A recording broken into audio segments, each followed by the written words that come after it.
Time for another review, but this time I'm going to somewhere from the very beginning of my life becoming a YouTuber.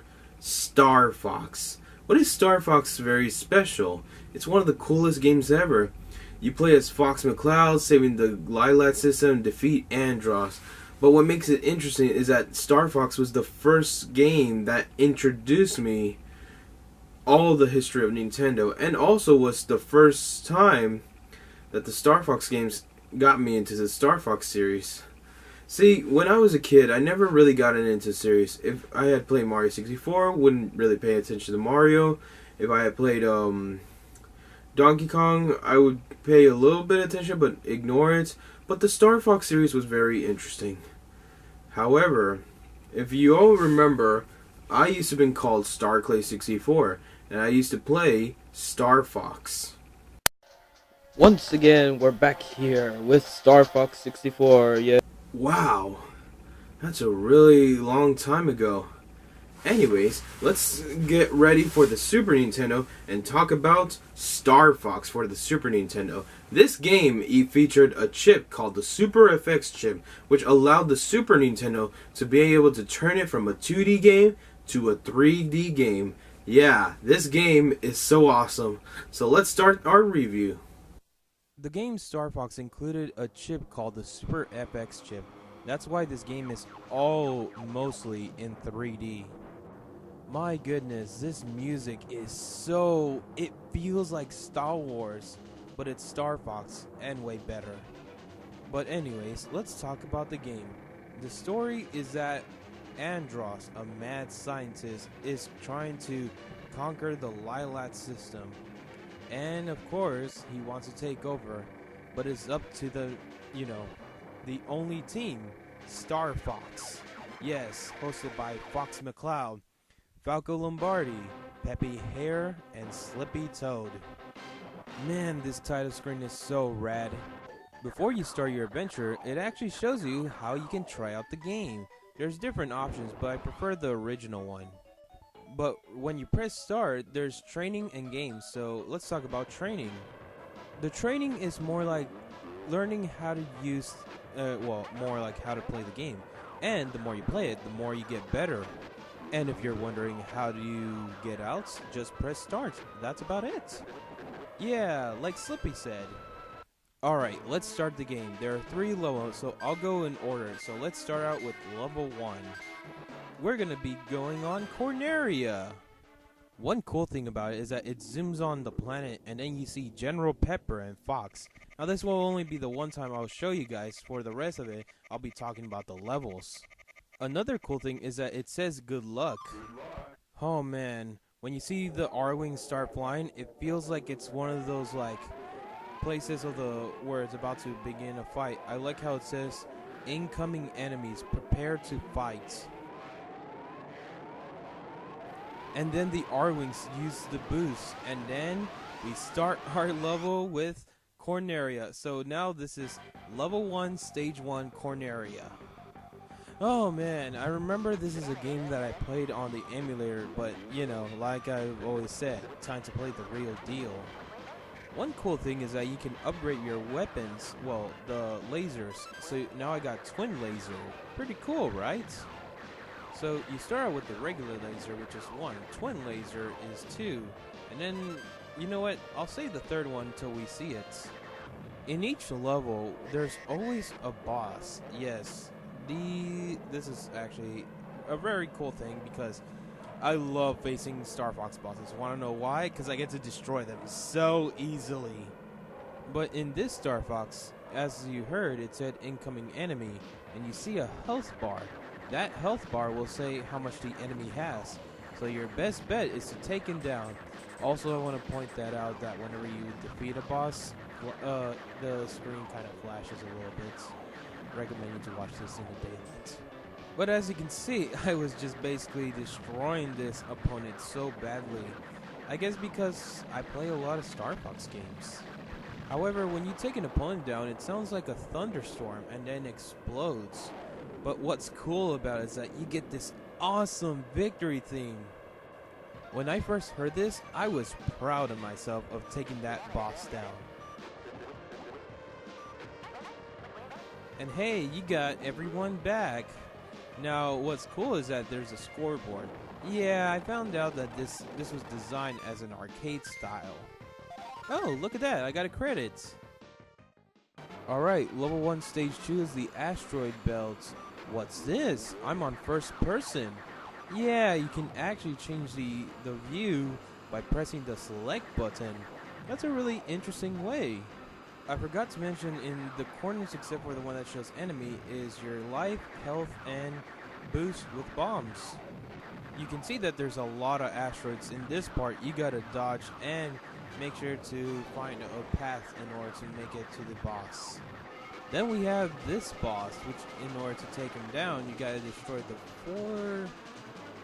I think they're squares, but they look like diamonds. Oh, I know what you're thinking. How come I don't go by their names? Well, in the game, they don't really say the name. It's not until the end, so I just call them boss. That's about it. Level 1, Stage 3 is Andross's Space Armada, or as most of us already know it as, the Space Armada. This is where it starts to get very intense, because there are some things that makes it a bit harder in these levels the more you keep on playing. Oh, we got the third upgrade from twin lasers to twin blasters, a very powerful weapon, by the way. Then there's this point where you gotta face, well, you go inside and you gotta dodge some objects, which is more like an obstacle challenge. But the more you keep on going, you'll realize there's another upgrade called Shield. It actually makes you very powerful, but it only lasts as long as you don't take damage, then it'll wear off. Then you got these vehicles who are gonna try to shoot you. Your best is to take them down so easily. And here's our next boss, but have you noticed anything strange? We can't go around. Yeah, because apparently this was designed as just straightforward. And I gotta say, this is kind of a surprise when I reached this boss. I thought I was gonna be able to circle around. I guess the level is doing it for me. Well, that's good enough. Level 1 Stage 4, the Meteor. Yes, this was not related to the asteroid belts. You know, I realized that this level was much faster than any other levels I tried out in the Star Fox levels. One cool thing I like about this level is that in the background you see like space and all that. That is really cool. Remember to dodge and sometimes use barrel rolls in order to dodge faster. Another thing you can do is that if you want to get another life, there are these 3 triangle things. Shoot him and you get a life. Wow, there's some typos of Slippy saying thanks for saving me, even though it should have been thanks for saving me. But hey, maybe that's how they wanted him to speak since he's a toad. Out of nowhere, the next boss comes in, and for some reason, he kind of reminds me of a spider in space with long legs. Maybe it's a space daddy long legs. However, in order to make sure to give him damage, is that you gotta take down the legs. However, it doesn't work until you shoot it the second time. Then that's when you can finally defeat it. Level 1 Stage 5 is, of course, the planet Venom. Yes, we are very close, but that doesn't mean we're done with the review. We still have a lot of things to talk about in the other levels. Then the next boss, I'm surprised it has not a lot of health, but it's actually very fast. And you can actually take it down that easily. Yeah, it was a very easy fight. Speaking about the planet Venom, it looks like it has so many thunderstorms, but the pillars is just, man, how many are there? How long does it have to take for me to destroy it? Then this boss is back again for another rematch. Yeah, it looks like this one doesn't know when to quit. However, we do take it down, but for some reason, it should have exploded until you realize it had a second form. Now this is where it gets really intense, because you want to make sure to make this thing sorry for trying to beat you up, even though it's going to end up losing. But anyways, let's move on to level 2. Level 2, stage 1 was the same thing. Corneria had the same boss. Stage 2 has the same boss, but it's in Sector X. Now, what's interesting is that this is the first time you get to see Corneria, so you're flying on top of the planet. To put it in a way, level 1 is easy, level 2 is medium, and level 3 is hard. I forgot to mention, but there's also a continue. It's more like a save point or checkpoint, but it's very helpful whenever you're struggling in this game. Level 1, Stage 3 is Titania, although if you look at the planet, it's orange, but you see that it's like snowy. Weird, right? But then there's these parts where you gotta make sure not to shoot these walls or flipping it'll, give you damage. It's not until you find a switch where you gotta switch the climax. Yes, now we get to see what Titania really looks like. I prefer the snowy one. I like that one better. We go inside this base and then see the boss, and I love how it says bye-bye. It already knows that we're ready to kill it. However, it goes all the way back, and then we see a door. We go there, and then we get out of the base, and it turns out we're fighting in the ocean, but you don't see the boss until, like, eventually after you're taking a bunch of the, well, Anyways, but this game is not very that easy. Level 1 may be an easy level, but level 2 is where it actually is gonna come the pain of rage quit. Level 2, Stage 4 is Sector Y, but apparently in this level, you see a lot of familiar. Well, it turns out that these are sea creatures. Yeah, who knew that a lot of the sea creatures that we know from the ocean are now in space? Then you got these things called amobas. Make sure not to get one next to you, because if you do a barrel roll to remove it. Then there's a giant stingray. Now Slippy tells you to never hurt it, because if it does, it will literally charge at you. But what makes it harder is that the stingray actually comes back. Yeah, you have to be careful where you're gonna shoot. Then we got this boss who somehow acts like it's rolling, but it's in space. And looking at the arms, for some reason they remind me of the characters from ARMS. In order to take this boss down, you have to make sure to shoot at the hands of the arms. That way the beams of, the lasers will actually go inside it and it'll start taking damage. Then there's this boss in Venom where it reminds me of one of those things that you make for milkshake. However, this one is actually, obviously simple, destroy you. So if you take a look at notice, I got hit and of course I died. But what's interesting is that you see game over and you get to take a look at what Andros looks like. But there's another thing I want to talk about. Remember those credits? Yeah, you can actually use them to continue on your save file. Well, more like the game. Just to give you a heads up, Star Fox does not have a save file. Like I said, Star Fox was very similar to the arcades. What's interesting is that you can mess around with the R-Wing. Yeah, that's pretty cool. Depends where you're putting on the D-pad. It will actually, respond to it. But I will tell you, and I will guarantee, if you literally just hold the button any direction, the R-Wing will go so fast that it may take a while to be able to fix and make it go back to normal. And I'm not kidding, because I'm about to show it to you right now, and it's already showing right now. So Fox, what do you think we should do right now? Let's go. I didn't really explain all of you about Level 2's Venom. Level 2's Venom is where we're sneaking right up to Venom, to Andros. I'm surprised that this is like a space, highway that a lot of cars are in there. Then you got this boss, which releases soldiers. Yeah, this is actually the first time, when I saw this the first time, I was amazed by it. But watch out, this boss will literally try to hit you, so you might want to hit the brakes and move around. Actually, I was playing this game in the middle of the night when suddenly, for 10 minutes and 51 seconds, yes, I calculated this, you'll hear this.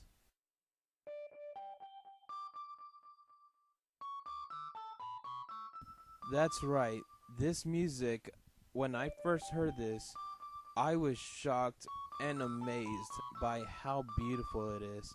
Also, this is the same music when I was talking about the controller and how the game works.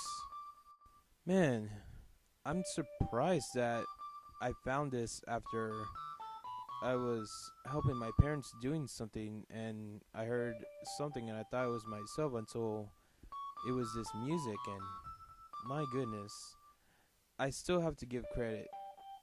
This is one of the beautifulest songs I've ever listened in my life. I wonder if there's anybody else that already knows this before I did. That'd be interesting. Whoever made this music is the coolest person ever. Without further ado, let's move on to level 3. Level 3, stage 1 is Corneria. Now you notice that Corneria looks more sunset. Yeah, I noticed that when I played this level the first time.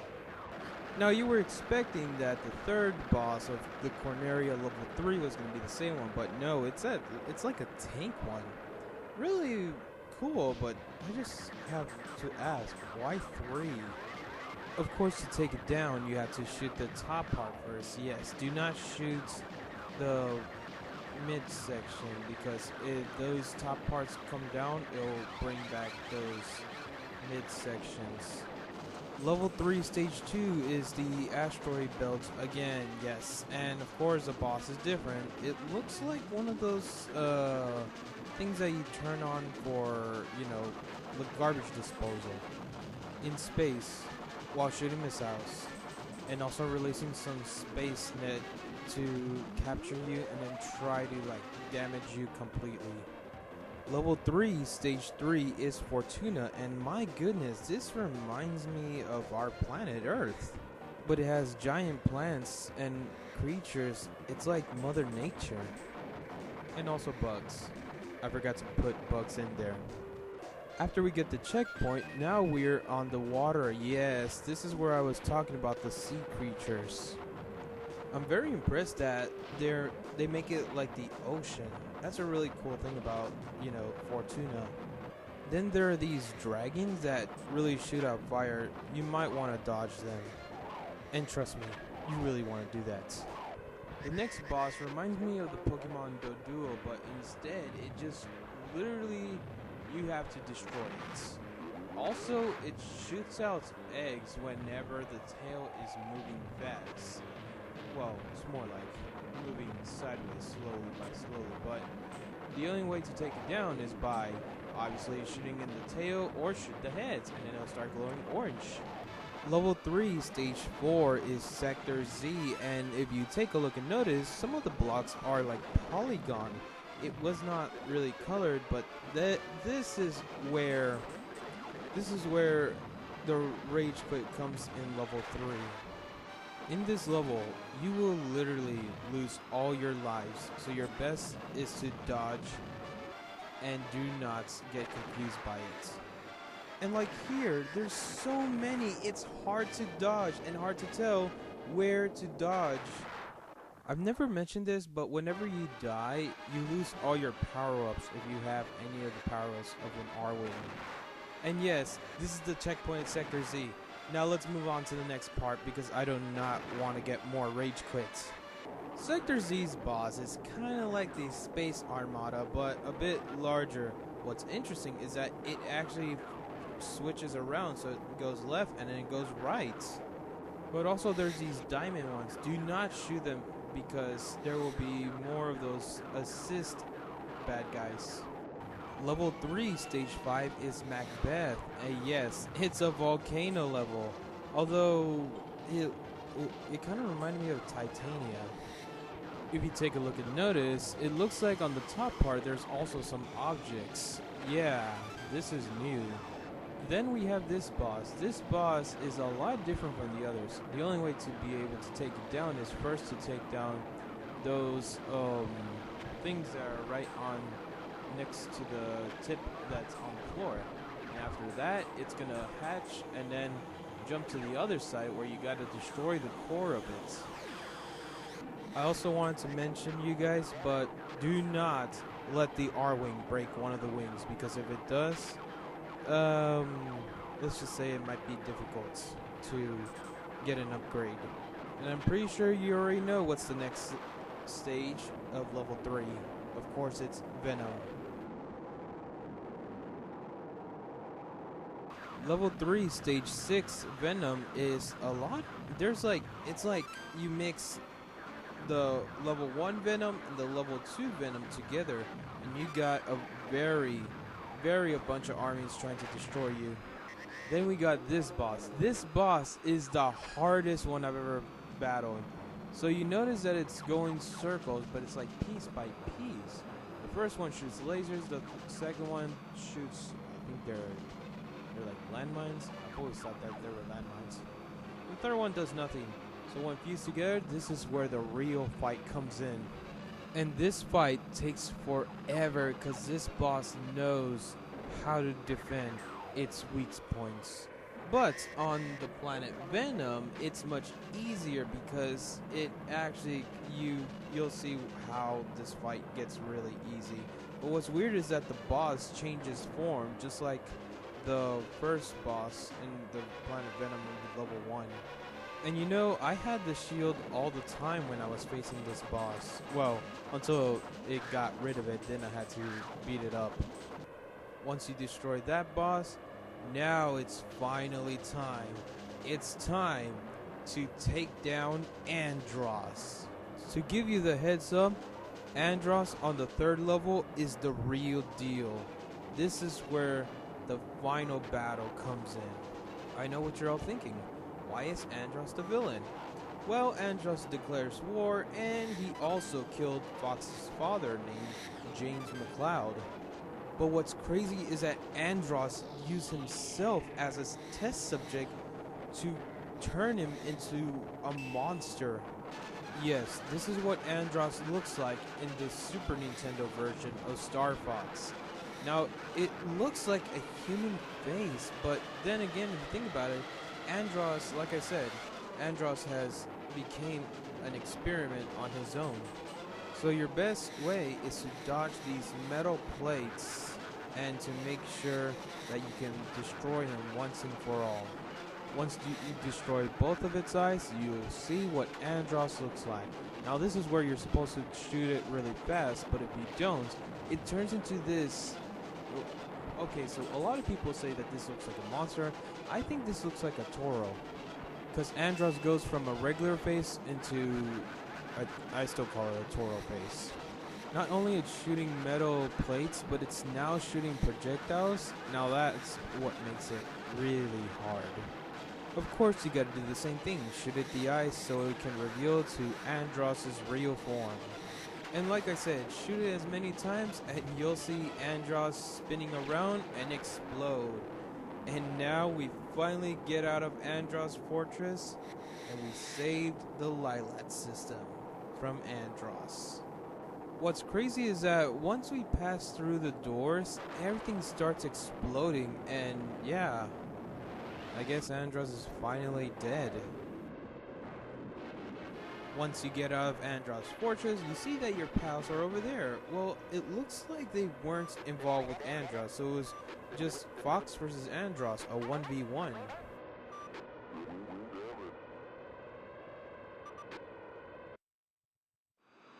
And I'll be honest, this is one of the best Star Fox games I've ever played.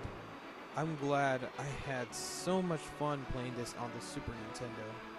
And I will tell you guys, I found something very interesting is that they were originally going to make a sequel titled Star Fox 2. Star Fox 2 was originally going to be the last Super Nintendo game, which, want to know the reason why it never came out? The Nintendo 64. Now, keep in mind that Star Fox is a really fun game, and it's one of the best ones I've ever enjoyed. They show the high scores, they show the bosses at the very end of the game, and it's pretty cool. But I also found out that Star Fox on the Super Nintendo is non-canon to the Star Fox timeline. So, yes, I found this out and I was surprised about how this was not part of the Star Fox timeline, but this is still a great game. But Star Fox 2 did came out in 2017 in the SNES Classic Edition. Come in, Cornelia. This is Cornelia. Pepper speaking. Congratulations on a job well done. Roger. I'm heading back to Cornelia.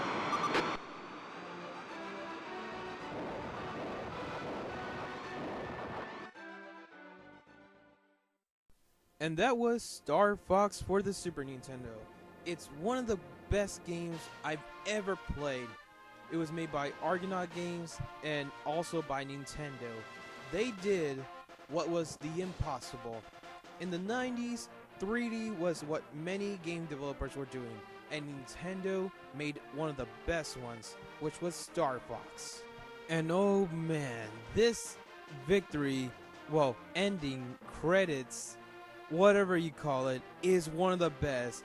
It's like a marching band.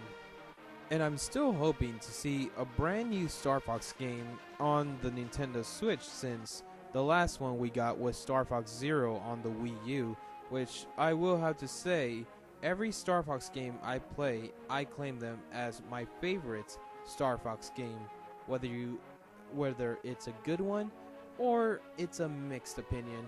I still love it. And I'm glad that Nintendo and Argonaut Games developed a game, because this was originally titled NES Glider, I think NES Star Glider, but they decided to move it on the Super Nintendo, which created the Super FX chip, and Star Fox was the first one to ever be included with it. I do have to say, the background looks awesome. It's like going to a museum that involves with a lot about space. And you know what? I never actually mentioned you guys how I got into Star Fox. It was actually my brother who thought Star Fox was a fighting game, but after we saw it's a space shooter game, it's one of the best games. Now, thank you for watching, because get ready for the second part where we're gonna review Star Fox 64. Oh, before I go, I want to let you all know why Star Fox 2 got cancelled. Well, Shigeru Miyamoto wanted to make newer games on the Nintendo 64 with 3D features, thus Star Fox 64 began, and ending up cancelling Star Fox 2. Thank you for watching, hope you all enjoy this, and before I do, I want to say one more thing. Now you're playing with power, superpower.